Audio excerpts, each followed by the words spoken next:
Fala pessoal, sejam bem-vindos a mais um vídeo aqui do canal e hoje eu trago o relatório trimestral do segundo trimestre de 2020 da Oi. A companhia está entregando seus compromissos e pavimentando o caminho para a mudança sustentável no curto, médio e longo prazo. Será mesmo? Será que ela deu lucro? Deu prejuízo? Será que está fazendo o turnaround de modo satisfatório? Eu te conto após a vinheta.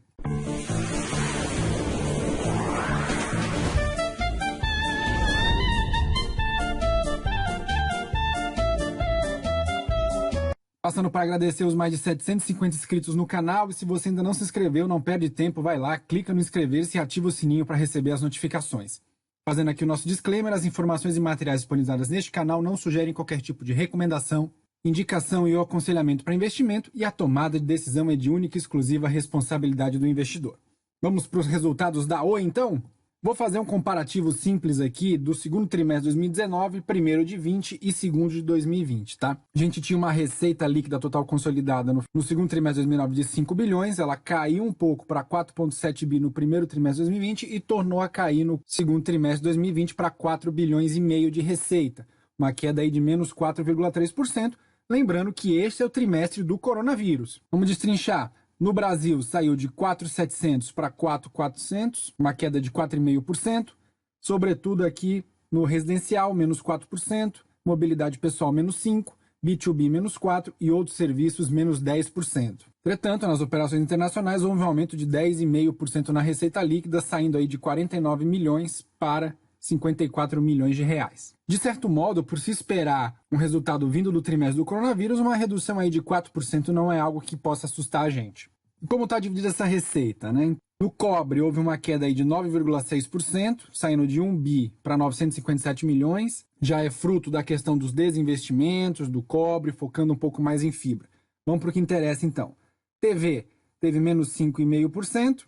Mas a fibra teve um aumento nas receitas aqui de 41,5% com relação ao primeiro trimestre de 2020. Se compararmos 2019, então esse aumento foi de 515%. Então as receitas de fibra, que era 1,7 bi, receita líquida, já são 2,4 bilhões de reais. Destaque aqui para o aumento das linhas fixas em serviço, com aumento de 44,7%, e de banda larga, 41,3% de aumento. As casas conectadas, comparadas ao trimestre anterior, aumentaram 39%. Então, mesmo com a pandemia de coronavírus, não houve paralisação da passagem de cabos pelas residências, saindo então de 889 mil para 1,2 milhões de casas conectadas. Com relação ao segmento corporativo, uma queda modesta aí de 0,8%. A receita caiu de 777 milhões para 770 milhões, sobretudo aqui em dados, menos 3%, e outras aplicações também. Mas, em relação a TI, serviço de TI, nuvem, segurança corporativa, esse segmento já teve um aumento aí de 14,2%. Houve uma redução de 13% nas receitas do atacado e 4% nas pequenas empresas. Focalizando aqui em outros serviços, mas a fibra nas pequenas empresas aumentou 16,4%. Então, a partir do momento em que a venda da móvel for efetivada, nós temos que começar a olhar com mais carinho para esses números da fibra. E, mesmo num trimestre complicado para várias empresas da Bolsa de Valores, a Oi tem se destacado no quesito fibra. Vamos agora à composição dos custos de despesas operacionais de rotina. Um aspecto importante para se manter uma boa saúde financeira é, além de você melhorar as margens, aumentar o lucro, é através da redução dos custos de despesas operacionais. E isso a Oi vem fazendo. Com relação ao último trimestre, houve uma redução aí de 6% nos custos de despesas, saindo de 3,2 bi para 3 bilhões. No ano contra ano, essa redução das despesas já é quase 13%, muito bom. Onde mais que foi impactado? Sobretudo nas despesas de pessoal, que caiu quase 11%, seguido aqui com o custo de aparelhos e outros 40%. Houve uma redução também com relação a tributos e outras despesas, menos 42%.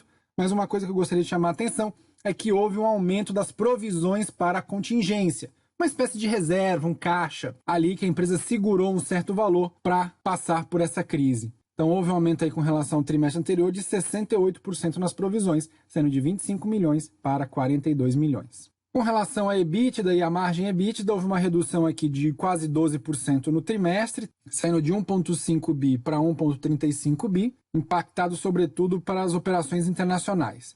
A margem EBITDA caiu 2,4 pontos percentuais, saindo de 32,3 para 29,9, mantendo aí praticamente estável nesse período desde 2019.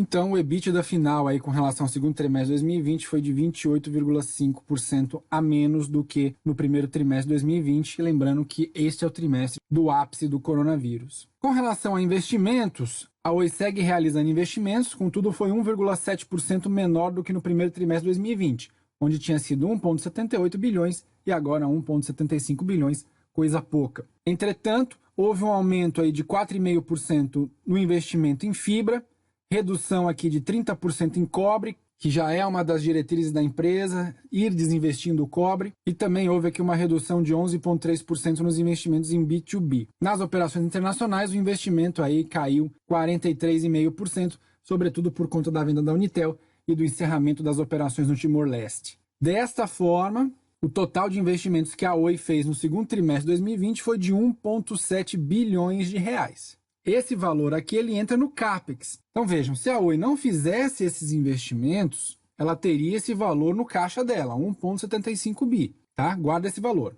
Com relação então ao resultado financeiro, pagou aí 534 milhões de juros, menos 364 milhões de amortização, menos 669 aí de resultado cambial líquido, então, por conta da valorização do dólar e por ela ter uma dívida em dólar, como houve uma valorização positiva com relação ao primeiro TRI para o segundo TRI do dólar, isso aumenta um pouco a dívida da empresa, por isso que ela teve esse resultado negativo aqui na variação cambial. Se o dólar voltar para valores de R$ 4,00, esse valor aí diminui substancialmente. E outras receitas e despesas financeiras foram menos 1,5 bi, bem menor do que os 2,7 bi reportados no primeiro trimestre de 2020. Então, se houve no primeiro trimestre de 2020 um resultado financeiro líquido aí, prejuízo de 6,4 bi, a Oi hoje está com menos 3,1 bi, praticamente aí 50% de redução do prejuízo. Então é algo que faz a gente pensar já que talvez a empresa esteja entrando de fato nos trilhos, reduzindo custos, se tornando mais enxuta e mesmo assim não deixando de fazer investimentos, lembrando na ordem de 1,7 bilhões de reais. Como é que está o endividamento da empresa? A dívida total dela em junho de 2020 é de 26,115 bilhões, um aumento aí de praticamente 1,5 bilhão com relação a março de 2020, sendo que a maior parte dela, 17 bilhões, está em moeda estrangeira.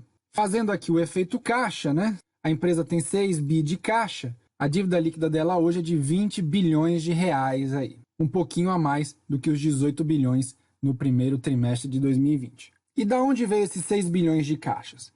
O EBITDA de rotina gerou aí 1,4 bi de caixa, houve os descontos aqui da questão de imposto, os investimentos, 1,7 bi, 169 milhões de capital de giro, recebeu um crédito de 117 milhões de reais de esfera legal e gastou aí 45 milhões de custos com operações internacionais e teve um efeito caixa non-core, 588 milhões, referentes às parcelas da venda da Unitel.